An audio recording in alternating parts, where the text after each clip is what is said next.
Hello, thank you for staying with us and welcome to Face Off on Channels Television. I'm Neota Igbe.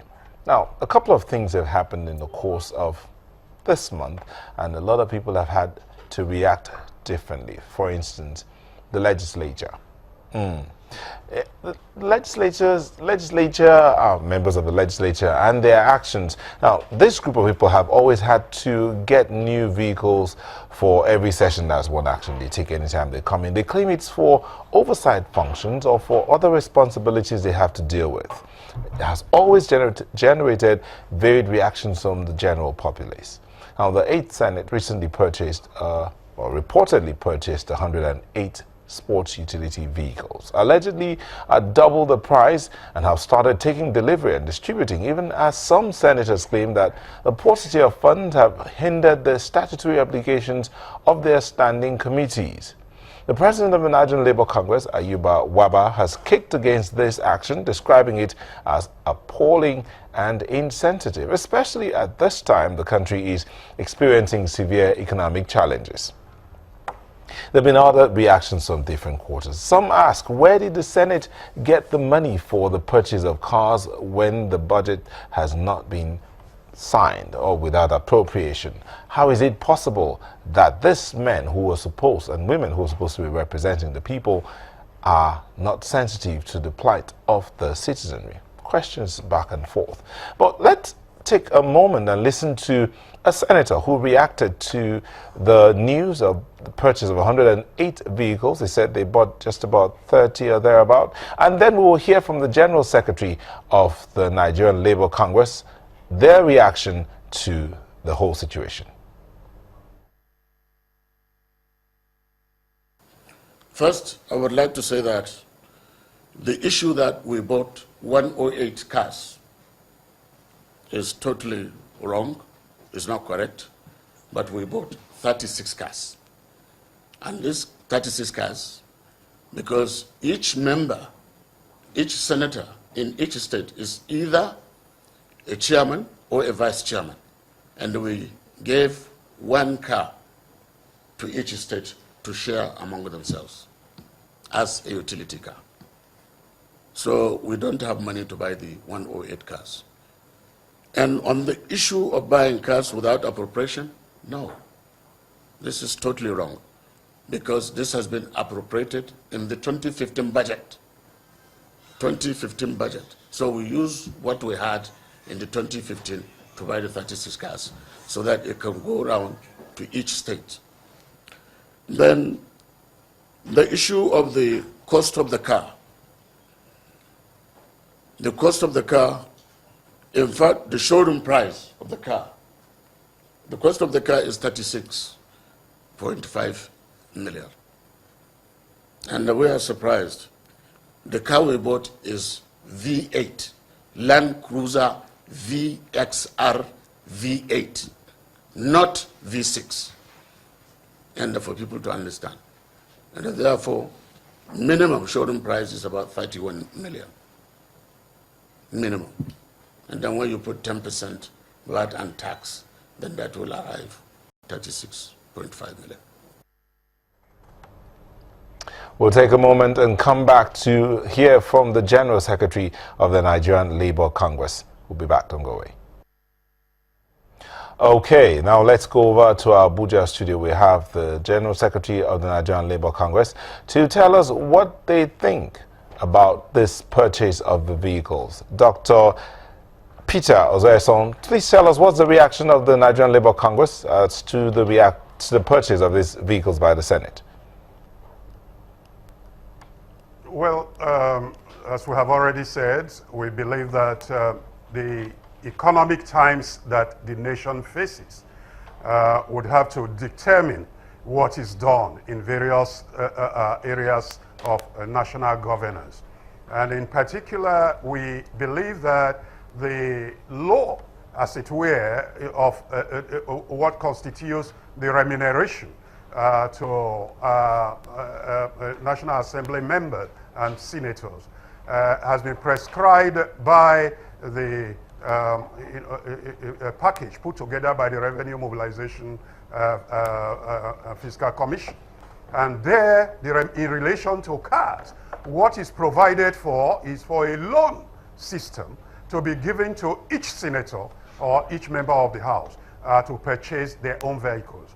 These are loans as concessionary terms, and so it is part of the package that is given to them. Going to buy, after that has been provided, going to buy 108 cars, which therefore would ultimately translate to a car for every senator, except the Senate President, who may then have been provided a fleet of other cars. We believe is actually, although it has been in practice, is something that is part of the way of hemorrhaging the system.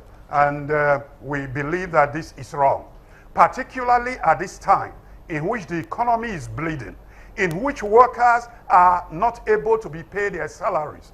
To spend such amounts, we believe is wrong, is insensitive, as the President of the Nigerian Labour Congress has said. With respect to what I just heard the distinguished senator say, the issue of the price of the car, even if vehicles are to be purchased for running the system, do they have to be at the level of the exotic cars that would cost 36 million per car in this nation right now? Something is fundamentally wrong.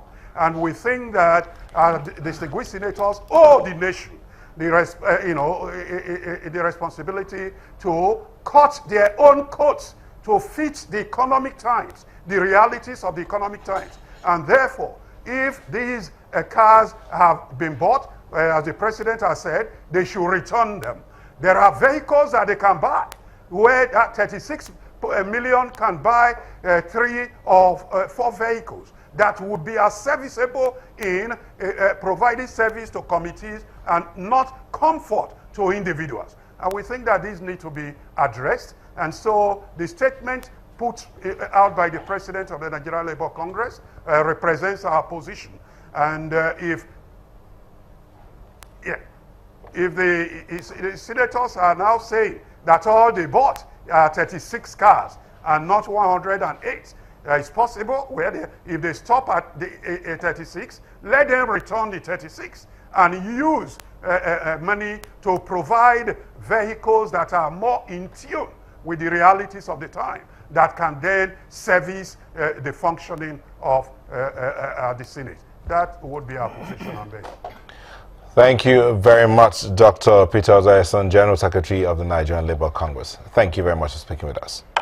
Okay, we'll come back into the studio where we have 2 gentlemen to help us look at this matter. We have Paul Oni, convener of the National Survivor Group. Thank you for joining us. Thank you. And Comrade Debo Adeniran, Executive Chairman, Coalition Against Corrupt Leaders. Thank you for joining us. It's my pleasure. Okay, you've had the 2 sides of the divide, so maybe you want to ask the first question.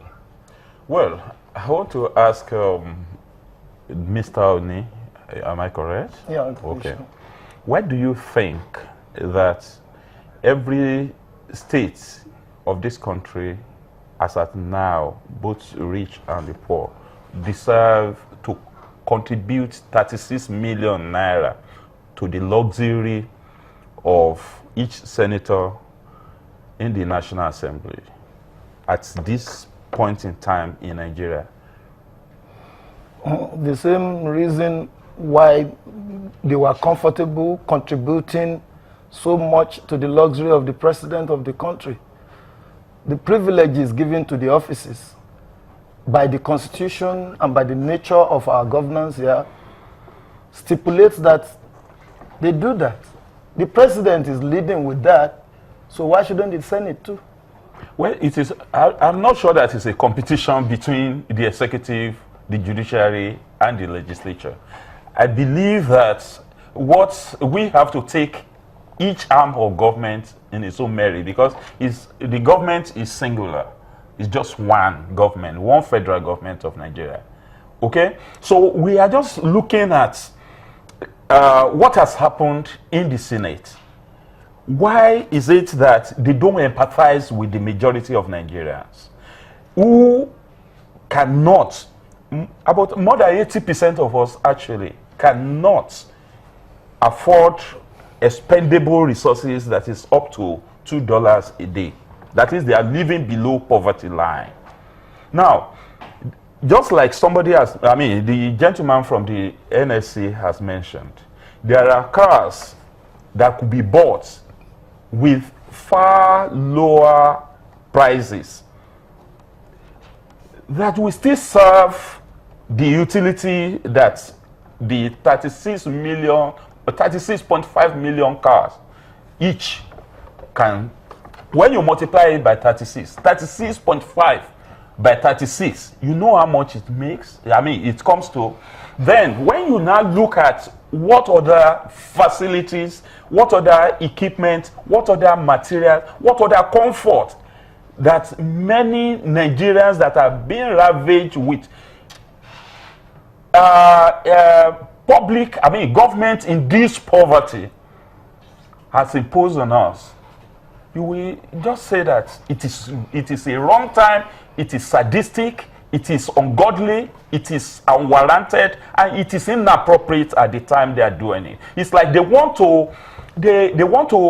are claiming that they are elected to enjoy on our behalf, while we, the members of the public, are to suffer on their behalf, because they have not legislated anything. If that is what you want to talk about, they have not legislated any comfort for us. They have only legislated agony. Most of them have governed in their different states before. They have participated in governance in their respective states before, but they are not making, they are supposed to represent us in the National Assembly, but what they are doing, instead of representing us, because the majority of those they left behind are very poor. Now, they are swimming in a pool of luxury. Okay, let him respond. That is not expected of them. They are supposed to represent the poverty they left behind, which was actually created by them when they were in power. I don't want to interrupt you, but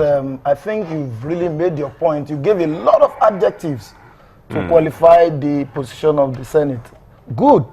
But I would have loved NLC and yourself to give the same vehemence, the same level of tantrum against the situation, the particular situation in this country caused by ineptitude, caused by the lack of capacity to govern this country with the resources we have.